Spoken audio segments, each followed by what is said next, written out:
Riders on the storm. Riders on the storm. It's late. The highway is empty. Storm clouds roll in behind you. Up ahead, a lone figure stands by the road, thumb raised. Is he just looking for a ride, or something far darker? This haunting image became the heartbeat of Riders on the Storm, the last song Jim Morrison ever recorded with the Doors. A track soaked in mystery, philosophy, and a chilling real-life crime. But what many don't know is that it wasn't just a song. It was Jim Morrison's final goodbye, wrapped in the eerie whispers of a killer's tale. It's past midnight. The rain's picking up. Your headlights cut through an endless stretch of empty highway. In the distance, a figure emerges from the shadows, motionless, yet somehow expectant. His thumb juts toward the road, daring you to stop. Is this just a traveler in need, or something else entirely? That image, part fear, part fascination, became the beating heart of Riders on the Storm, one of the eeriest songs in rock history, and the final track Jim Morrison ever recorded with the Doors. But the truth behind it? It's a tangled story of an American myth, a real-life serial killer, and a poet's struggle to make sense of life's cruel randomness. And when you realize Morrison recorded it just months before his own mysterious death, it becomes almost prophetic. From cowboys to killers, the roots of the song. The seed for Riders on the Storm didn't start with Jim Morrison at all. It traces back to Ghost Riders in the Sky, a 1948 song by Stan Jones. That version painted a vivid scene of damned cowboys, cursed to ride through the heavens forever, chasing phantom cattle across stormy skies. Johnny Cash, Burl Ives, and countless others kept the legend alive. But Morrison, he saw something darker. When the Doors began jamming on the melody in the early 70s, he twisted the title, shifting it from In the Sky to On the Storm. That small change turned the song earthbound. No longer about spirits in the clouds, but human beings down here, riding through danger, unpredictability, and the unknown. Morrison, the wanderer Jim knew that feeling well. Back in his UCLA college days, he was in a long-distance relationship. Every chance he got, he'd hitchhike nearly 300 miles just to see his girlfriend. Alone on the road, surrounded by strangers and storms, he began thinking of himself as a rider on the storm. It wasn't just about travel. Morrison was obsessed with the archetype of the wanderer, the American drifter who uproots his life, abandons everything familiar, and heads toward an uncertain future. That image fascinated him. Part freedom, part danger, part loneliness. And in the hitchhiker, he found the perfect symbol, someone you could pity or fear, depending on the circumstances. The dark turn, a real murderer enters the story. But there was another layer, one far more disturbing. Morrison was drawn to the story of Billy Cook, a name that still sends shivers down true crime circles. Between late 1950 and early 1951, Cook hitchhiked his way from Missouri to California, murdering 6 people along the way, including an entire family. His cold-blooded spree was so shocking it made national headlines. This real-life killer became the shadowy figure in Morrison's mind.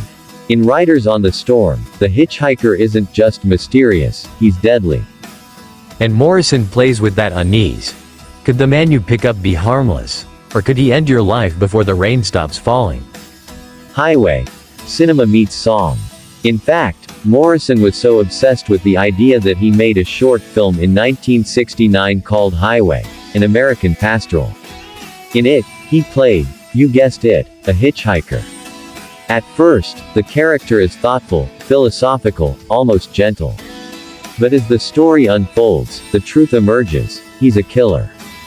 This mix of open-road romanticism and lurking violence became the DNA of Riders on the Storm.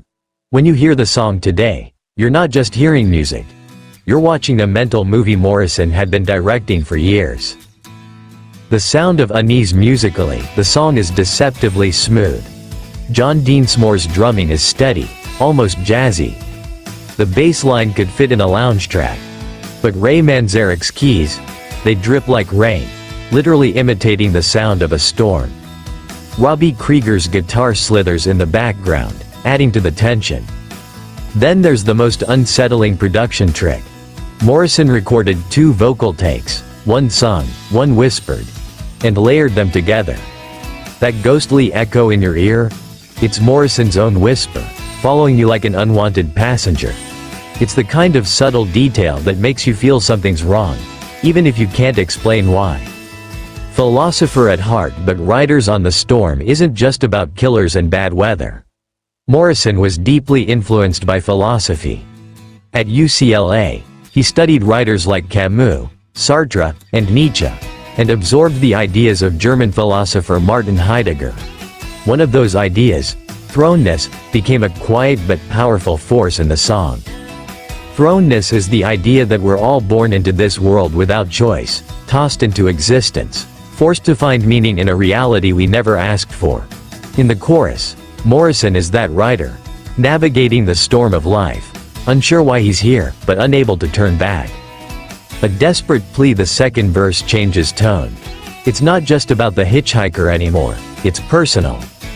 Morrison pleads with his lover to stand by him, to guide him through the chaos, to give meaning to his existence. It's tender, but also a little desperate, like he knew time was running out. The final recording, and maybe, on some level, he did. Riders on the Storm was the last song Morrison ever recorded. Shortly after, he left for Paris with his longtime partner Pamela Corson, leaving the band to finish mixing LA Woman. The song closed the album, a dark, cinematic goodbye from the man who had once been called the Lizard King. Just 2.5 months after its release, Morrison was found dead in his Paris apartment bathtub. He was only 27. The poem left behind among his belongings was a book of poetry, including one titled The Hitchhiker. Thoughts in time and out of season, the hitchhiker stood by the side of the road and leveled his thumb in the calm calculus of reason. Even in death, the archetype haunted him. A figure caught between freedom and danger, light and darkness. The legacy of the last ride, Riders on the Storm, distills everything the Doors did best. Deansmore's steady heartbeat on the drums, Krieger's understated guitar storytelling, Manzarek's atmospheric keys, and Morrison's poetic darkness. With just 2 verses and a chorus, it asks more questions than it answers. And when it ends, you're left feeling exactly how Morrison wanted. Like you're still out there on that highway, riding into an endless, unpredictable storm. And maybe that's the point. Life, like the road, offers no guarantees. You can't see what's around the next curve. But you keep driving anyway. And that's the haunting truth behind Jim Morrison's final masterpiece. If you loved diving into the shadows of rock history, make sure you subscribe and join me again for more untold stories of music legends. This is Rock Fame Diaries, where the music never dies, but the stories might just chill you to the bone. God bless.